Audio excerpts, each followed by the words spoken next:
Good morning and welcome to the forum at St. Bart's. My name is Peter Thompson. I serve as the Associate Rector for Formation and Liturgy here, and I'm delighted to welcome you to the forum as we today continue our series, which we began last week on what comes next, contemplating the future. And here with us to discuss the future of New York City is the President and CEO of the Grand Central Partnership, Fred Cerullo. We have partnered with the partnership several times, including every experience for the families and the men and women of the fire department who come every year to pay tribute to those lives that were lost.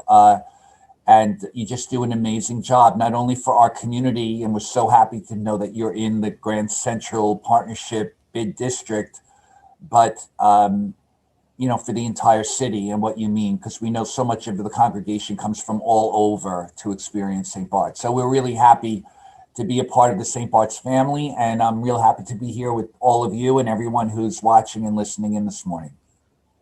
Well, it's really great to have you here. I wonder if you can start by talking about the partnership, and Sure. You mentioned the bid. If you can talk a little bit about what that is and how St. Bart's fits in.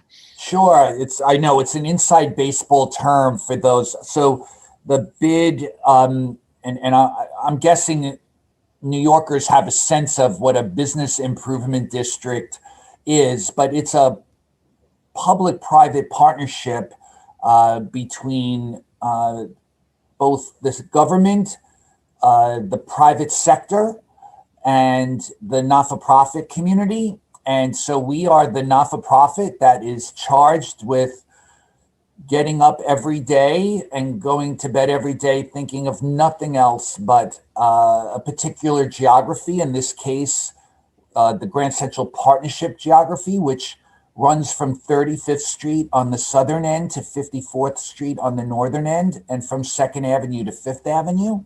So it's quite large. Actually, there are bids all around the world now. And we are the second largest in the world, next to our colleague downtown and the Downtown Alliance, which is the first. But New York City has 76 of us right now, of all shapes and sizes, all different kinds of communities. And bids are as diverse as the communities they represent. And we perform a whole host of services in the neighborhood, from sanitation to public safety, marketing. You may recognize in our neighborhood streetscape assets, streetlight poles that are sort of antique looking. We own those and maintain them. We change the light bulbs in this neighborhood. And we just try to build a positive quality of life for the people who live, work, and play here. As we know, right at this moment in time, there are fewer people playing here. Certainly, we don't have the number of visitors based on the pandemic and the impacts of that around the world, but it's hitting New York particularly hard. And of course, we don't have all of our workers back yet. And that is an issue also, because when you're a central business district, the workers help. They're sort of the blood that flows through the veins and keeps us alive, particularly our small business community, which is in need of customers. So it's a challenging time, obviously, but we're out in the street. You have the beautiful shot of St. Bart's. You see the planters in front of the church, which are ours, and we also plant and maintain throughout the neighborhood just to keep the neighborhood feeling healthy and alive and safe. And we're continuing to do that as we continue to welcome back more and more people every day. And that's the hopeful sign, and that's what we're counting on. And we certainly hope that those who are listening and watching today, if they aren't from Midtown East and around Grand Central, that they make their way here and experience some of the outdoor dining and even some indoor dining now, and the shops that are open. Can you talk a little bit more about what this COVID-19 time has meant for this area and what challenges you all have faced and what the horizon looks like? Sure. So it's a great question, and some of it will be familiar because there's a thread that connects all of us in what the impacts of COVID-19 have been. But from a community point of view, the greatest impact is that the community became quiet.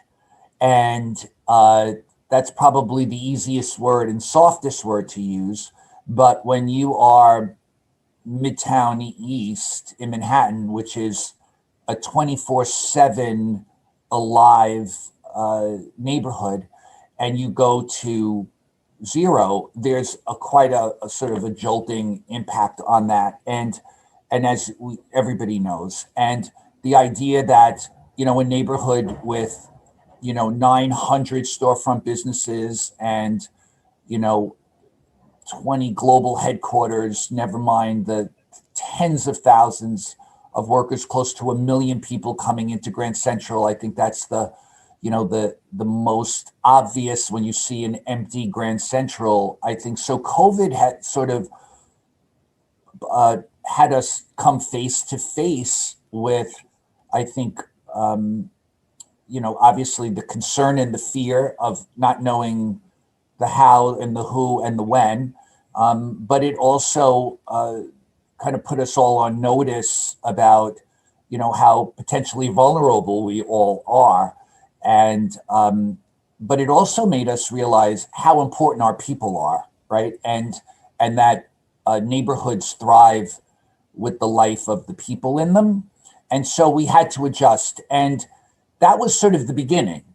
And then as we began in June into phase two, when commercial office workers were permitted to come back, and restaurants were permitted to do outdoor dining, you started to see some of the energy return and how important that was. So we also learned in this time how to transition slowly, but also I think New Yorkers, as we know, and obviously we just started talking about September 11th, I think New Yorkers more than anyone know how to come together and pull together and become one in the most difficult times, right? And so I think what we saw was this dynamic of people wanting to go to their restaurant and eat outside, even if it was in a parking lane, if it meant they knew that they were experiencing some sense of normalcy in a safe and healthy way, but also supporting their local businesses. And so COVID also reminded us of the sort of generosity and the compassion of our people. And I think that's always the thing we have to remember. It also put us in a place where people needed to be creative, right? I think it generated a creativity. Building owners went through great lengths to rethink their buildings, their entrances, how people get in and out. The city rethought how it used its streets and sidewalks. So some creativity grew out of this that I don't think goes away. I think that actually continues to grow. And I think we will see more public space, which we need in East Midtown more than anywhere. And we're working closely with the stakeholders to create more public space for people to enjoy safely and as they return. So I think there's been a lot about it. Internally, we were deemed an essential business from the beginning of this process by the state and the city because of our staff that deals with public safety and health related issues. The men and women of our field operations were out in the field 7 days a week, sanitizing public assets and patrolling the streets. And I think for individual businesses, we had to rethink how we do our own business, and just to make sure, how do you balance not that it needs to be balanced, but how do you balance getting the job done, but ensuring that your staff is safe and healthy? And so many issues grew out of this, but I think the main one is that we're all on the same page with the fact that we've seen what it's like when no one is here, and we all agree that we need our people back. And that's what we have to focus on, every aspect of getting our people back and having them experience the life that they were used to pre-COVID, because I think we're all desperate for that. When you look back at the past few months, what do you think went well in terms of the city, and what do you think could have gone better? Oh boy, loaded question, right? So what went well? I think I mentioned I used the word creativity. I think the creativity went well in terms of finding opportunities. For example, the outdoor dining, that went well. It took maybe, we always could say, a little longer than it should have. But I think the fact that a program was developed, and I say this because it was done with a great deal of support and interaction with the business improvement districts. But I think the fact that the city was able to develop a program that restaurateurs could take advantage of in this period of time went well. I think in some neighborhoods where open street programs, where they close streets for people to experience the streets differently, I think that went well. But we can all think about, we probably could create a list of things we didn't think went so well. I think and again, this is more personal and maybe outside the BID's jurisdiction, but if you ask the question, I won't avoid it. I think how we handled kids going back to school did not go well. I think the messaging by the city in terms of encouraging people to come back and sharing important data about what was okay about coming back could have been done better. I think the fact that the city, for the most part, doesn't even have its employees back to work, but yet the private sector is doing everything it can to get their people back to work, and many have, has not gone well. So, I think there are lots of things. There's always two sides to a story, and there will be people who could debate me, until next week on those issues. But I do feel very strongly that there could have been a lot of things that have gone better. Communication and information is critical, especially in a crisis. And obviously we can consider the pandemic a crisis. And even for those of us who are in the middle of it all, I think communication could have been better for sure, for all of us. Sure. So tell us a little bit about you and how you got into this peculiar. Does anybody really want to hear that? But so I'm here at the Grand Central Partnership. In February, it will be 22 years. So I've seen a lot of change in the neighborhood over the years, and the sort of the growth of the neighborhood, even through some very difficult times in those 22 years. But I started my career as a young attorney with the city council. And so I did 4 years as an attorney for the city council. I represented a councilwoman from Staten Island. I'm from Staten Island. I was born in Brooklyn, but I grew up in Staten Island. I still live there. And then the person that I worked for became a member of Congress, and I threw my hat in the ring and I ran for city council when I was 28. And I became a councilman from Staten Island, which I did for a number of years. And I joined in 1994 the Giuliani administration in the first term, and I was the city's Consumer Affairs Commissioner, and then became the city's Finance Commissioner. And in 1999, I came here. So it was a very public service, and still is a very public service oriented career, which I love.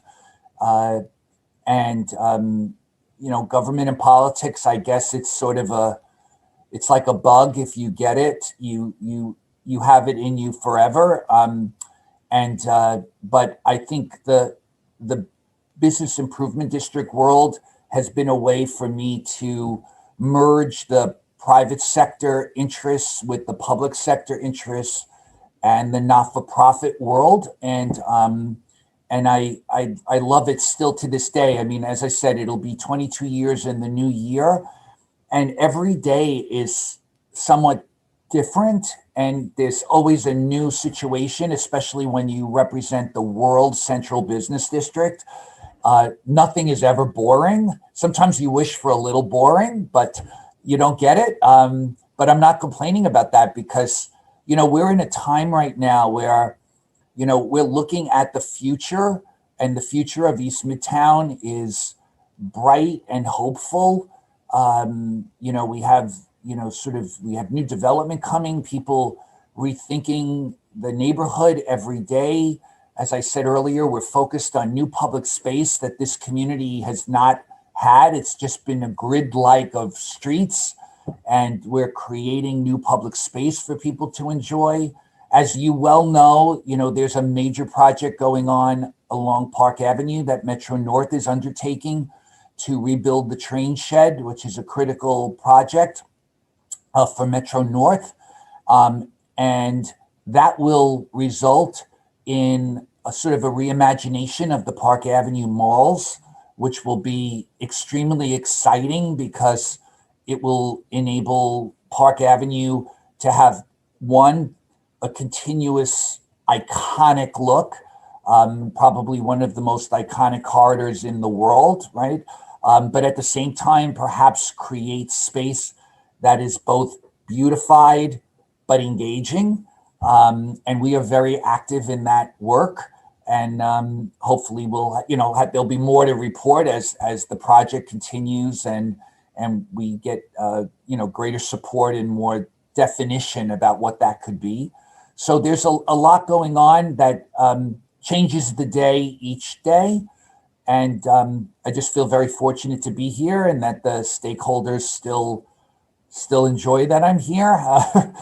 And so, and we're very open to ideas, and what people need, what they want to see in the neighborhood, whether it's a type of a store or a type of a space. And, we work very closely at ground level. It's a very ground level up way of working. It isn't the other way around. So. Sure. So you mentioned the future, and I'm curious what your vision of the future was pre-COVID-19, how that may have shifted over the past few months. Obviously, there's been concern in the national discourse that New York City is a ghost town. There's fears about people. I heard that somewhere, but yeah. There are fears about people working from home forever. Are people going to come back to the offices? And obviously, GCP's area is so reliant on these huge offices and office workers. And I'm wondering, has your vision of the future shifted at all, given the events of the past few months, or is it still pretty much the vision you had? Yeah. So the answer to that question is the general vision has not changed at all. And what I mean by that is that we have, because the vision is always crafted around going beyond where we are today, right? Doing something new and different. That's what the neighborhood's sort of passion is, and that's what the neighborhood's the DNA is. It's about how can we do better. So and it was already in a place where we were thinking about the future, state of the art, a new way of doing business. I mean, that was the basis of the rezoning of this neighborhood. That was the basis of the creation of the bid, 30 years ago. It was always about thinking about how we can improve the neighborhood and improve the quality of life. And so what comes out of COVID is about the improvement of quality of life, right? Of both our own personal health related quality of life, but also about the experience. So the overall vision has not changed, but the more sort of finite, more specific vision has in this respect. The idea of, and this keeps coming up because it was a real area that we needed to improve, and that has to do with, creating better outdoor space. The vision of restaurants doing business in the street would never have been a vision, last year, never mind 20 years ago. The idea in a central business district that you took a parking spot away, would have triggered all kinds of things.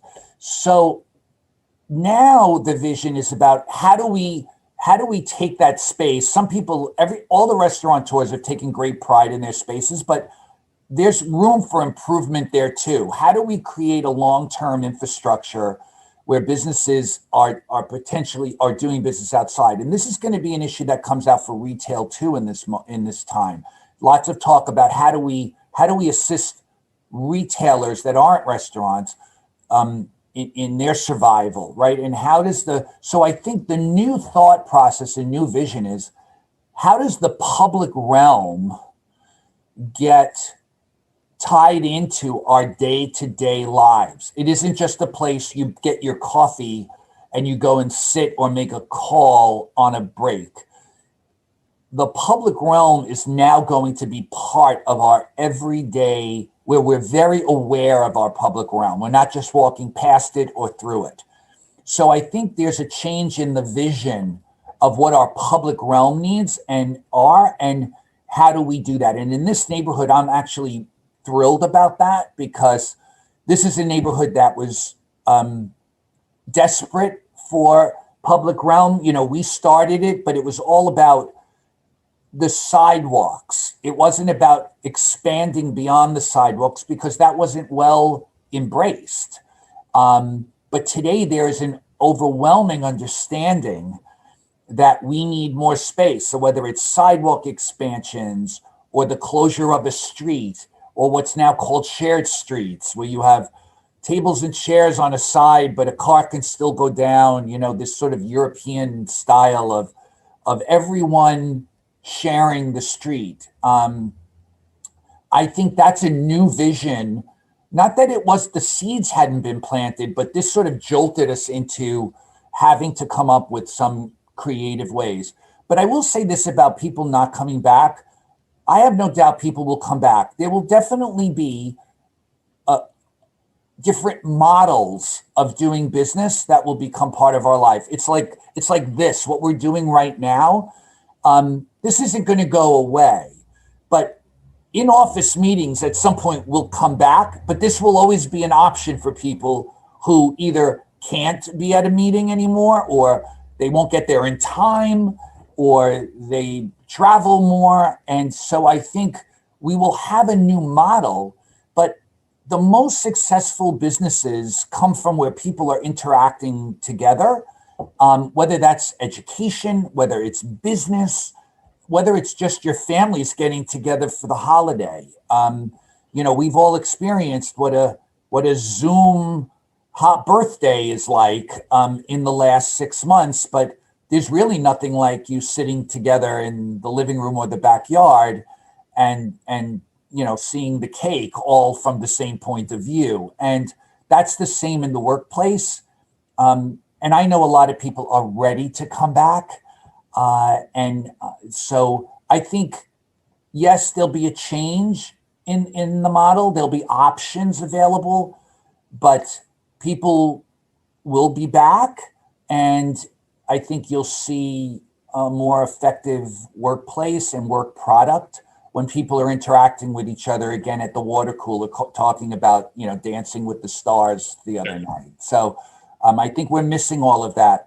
And real briefly, I can tell you, as somebody who's gone to so many, goes to meetings all the time, this experience that we're having now really creates a different dynamic. You call into the meetings at 10, you call in it, you log on at 10. And when the meeting is over, you press leave meeting and boom, or the host shuts you down. Right. There's no getting to the meeting 10 minutes early or 20 minutes early, grabbing the cup of coffee, chit-chatting with your colleague or a friend or meeting somebody new. And then after the meeting, you kind of walk to the subway together or back to the office, depending on that's missing. And that socialization is people are really anxious to have back. And so I think it's a matter of time, of course, but I think we'll see the neighborhood thriving. And of course, when tourism picks up again, we'll be back to where we were, if not better, because we will have changed the footprint somewhat of what people can experience in the neighborhood and the way they experience it. So it's all about looking ahead. Sure. So I know that in addition to serving as president and CEO of the partnership, you also are a commissioner on the New York City Planning Commission. And I'm wondering if you can talk about what that means and what's on the horizon of Sure. I mean, there's probably no group of people who would be interested in sort of land use and the implications of land use than supporters of St. Bart's. The coincidences of life. I remember when I was in law school, my legal writing brief was on the landmarking of St. Bart's. It's funny how our lives come, because that was happening at the time. And but it's really an honor to be a part of the City Planning Commission. I'm on the commission now 16 years, which I feel really lucky. For the first 14 of them, I was a mayoral representative. I was appointed by Mayor Bloomberg in 2004. And 2 years ago, was reappointed by the Staten Island Borough President and represent the interests of Staten Island, although if those of you who understand the commission and how it operates, you may have a point of view about things from where you come from, but it's a citywide panel. I think that, obviously land use is a critical issue, and that's both about preservation and growth. And you need both to have a sort of financially, economically sound city. New York is an old city. So being able to work on projects that can upgrade or address new needs, affordable housing, as we know, a critical issue. I was proud to support the mandatory inclusionary housing program that was implemented several years ago. But at the same time, there's always controversy around land use, and I think communities are very engaged in the land use process, from the 90-year-old lady who lived in the neighborhood, since she was a little girl, to property owners who have, economic interests in the value of their property. This is another area that's never boring. And I like the fact that the public is so engaged in this process, for and against. The one thing I will say about being on the commission now is that there is a huge, the scale has tipped. The balance, this is true in a lot of cases. There's not a lot of balance in a lot of issues right now. Everything is either like this or it's like this. And land use is one of those areas where we've lost a lot of balance, and there's a lot of opposition to pretty much everything. If you wanted to build a park or a library, you would have trouble doing that today because of potential implications about things that could happen, and or what the park may bring, or that the cars the library will generate. And so that's a challenge today. And it's not always easy, but I think we have to keep, again, it's a forward thinking, land use should be a forward thinking process while we do what we can to preserve the history of the city too. And but we need to upgrade things. And look, East Midtown is the perfect example.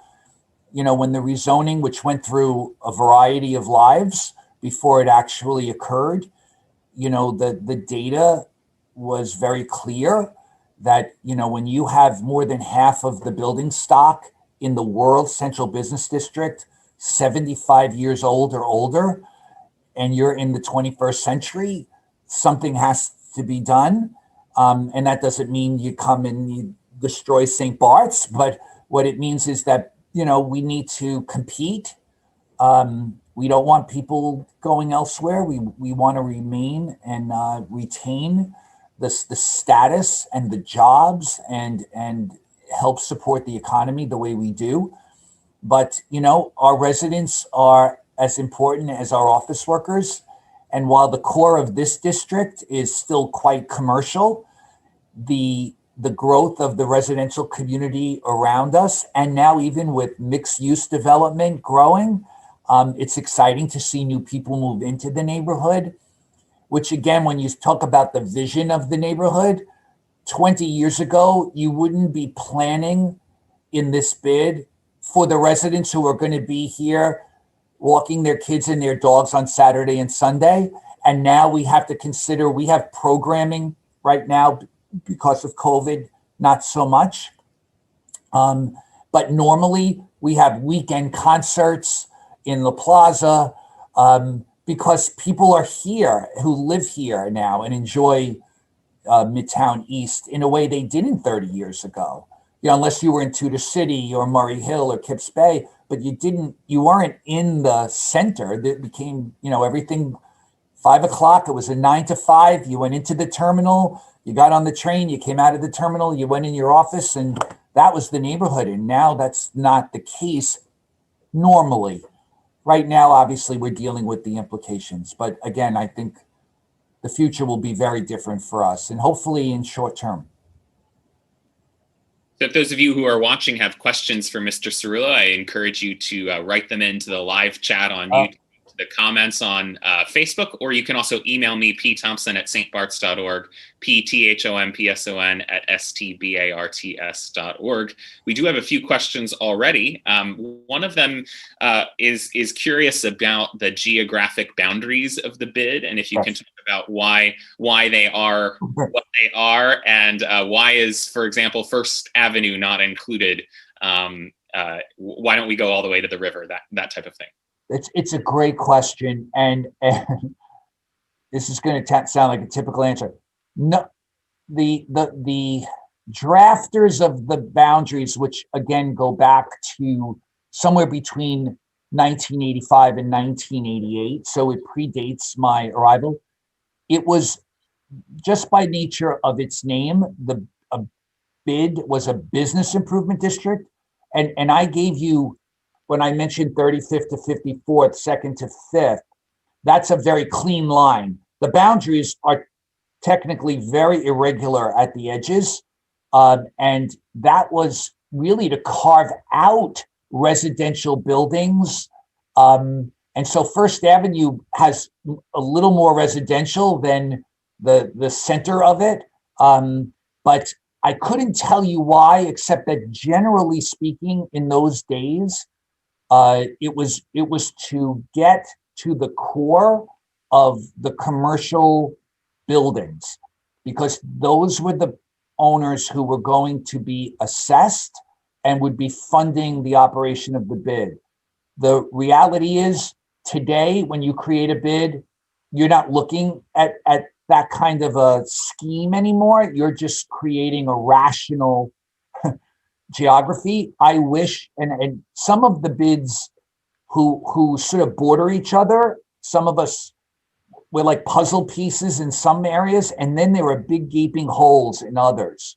And that we have spoken over time about, do we try to clean up the boundaries? And I'll give you a great example of that, which is the western end of us. So we go to the west side of Fifth, but it's only for about 5 blocks of Fifth. And then Times Square picks up at some point west of us, but there's a gaps between sort of our Fifth Avenue West building line and where Times Square picks up on 6th and 7th, and where Bryant Park meets Grand Central Partnership, and East Midtown Partnership meets Grand Central. So at some point, it would be a great project to try to clean up, but the idea of the boundaries were created in those days primarily to capture commercial buildings, and because not-for-profit and government buildings do not pay into the assessment. Residential in this bid does, but it's as a matter of policy now, they generally do not. And so it was about where is the funding stream and why the bid was created.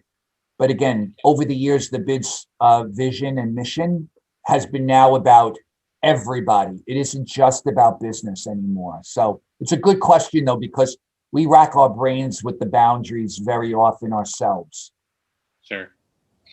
We've had several questions about those who lack stable housing. I know you talked about affordable housing a little bit, and I'm sure you know that St. Bart's founded Crossroads Community Services, and it's still in residence here. I'm curious, what the GCP's approach to the poor in Midtown is, and those who lack housing, and what challenges the homeless community faces currently. Sure, it's a great question, and probably I won't say now more than ever, but I think it's now more than ever. It's on the minds of so many people because there are so few at the moment people who are working and traveling and visiting. The people who have serious challenges with respect to housing and other social service needs are more obvious on the sidewalk today than they were perhaps when the sidewalks are packed with people and you don't actually see. So historically, the partnership has been sort of amazingly engaged in this work, and St. Bart's generation before me and before you, Peter, we created a homeless service division back in the mid 80s when the bid was first created. Over the years and then into the early 90s, that division of GCP was spun off into what is now the Grand Central Neighborhood Social Service Corporation, which is also known as Main Chance. And they are the city's largest homeless drop-in center. And that was actually an arm of GCP in the day, but grew itself into a major not-for-profit serving the homeless population and a variety of needs of the homeless, including housing services. We, know that those in need a variety of services. The city's policies now, are driven directly to try to find housing. The ultimate goal is to house those who are out in the street and on the sidewalks now. We engage Breaking Ground as a regular part of our work, and we have 2 homeless outreach workers who work with us under contract every day to sort of walk through the neighborhood and meet with people who are on the sidewalk and who have a whole host of issues. Some of them, are housing, but some of them are, addictions, substance abuse issues and mental health issues. And so at least we have professionals. They don't work for us, but they are engaged by contract to be able to match people with the services they need. I think, this goes to like what's working and what's not, but this is a pre-COVID, during COVID, and will be post-COVID issue that, very often, the city's answer is to put people places, but they don't provide the support services that they need. And that's not really helpful. It may get them off the street, which is, of course, a huge benefit for them. So they have a roof over their head and a bed and a shower and a bathroom. But if they have issues that will put them back on the street, whether it's, again, substance abuse or they need employment, training and services, or matching them to. So I think that in the long run, we do our best to to support those in need as best we can and to get them services. You should also know that we hire our in the sanitation, our sweepers. Very many of them come out of programs that people have made their way through the system, both housing and other support service system. We hire through the DOE Fund. We hire through other programs, former incarceration programs, and things to just try to help those in need and to give them the second chance that they need. The challenge for all of us is, obviously remaining compassionate in this time, but also recognizing that we all have to work together to really help people. It's not okay to tolerate people living in boxes on the street. It is not. And I know that we like to define ourselves as a progressive city. I don't personally now think it's a sign of a progressive city that people are sleeping in boxes on your street. It's one of those things where I understand that people have a right to do it, but it's a shame if they have to exercise it. And I think we could be doing a lot more.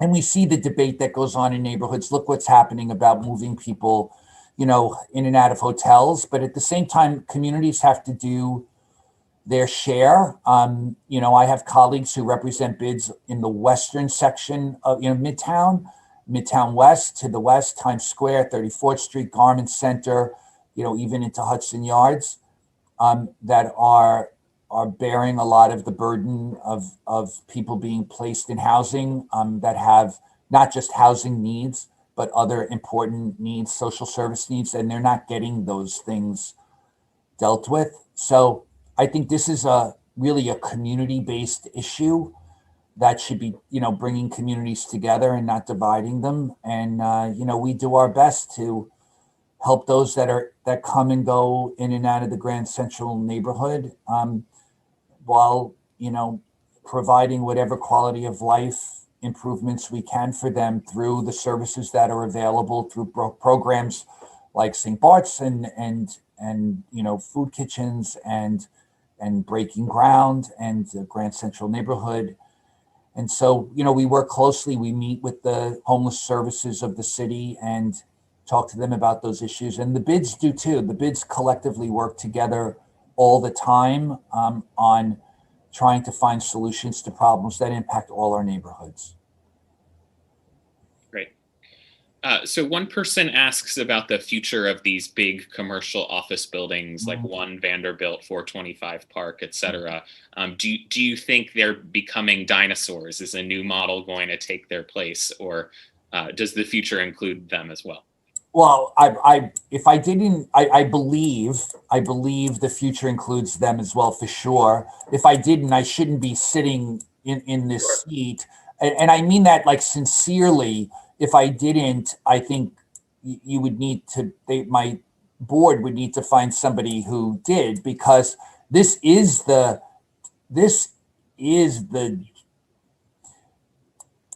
DNA of this neighborhood, right? And now that doesn't mean, as I said earlier, there won't be new models of business, but the future will be about, some of these buildings are just becoming state of the art. Not every redevelopment is going to be, a 1,400 foot tower. Some of it will be just creating a new way of doing business for those who need to do business. And because if you're saying that about the Grand Central neighborhood, you're saying that about any central business district, which is in every city.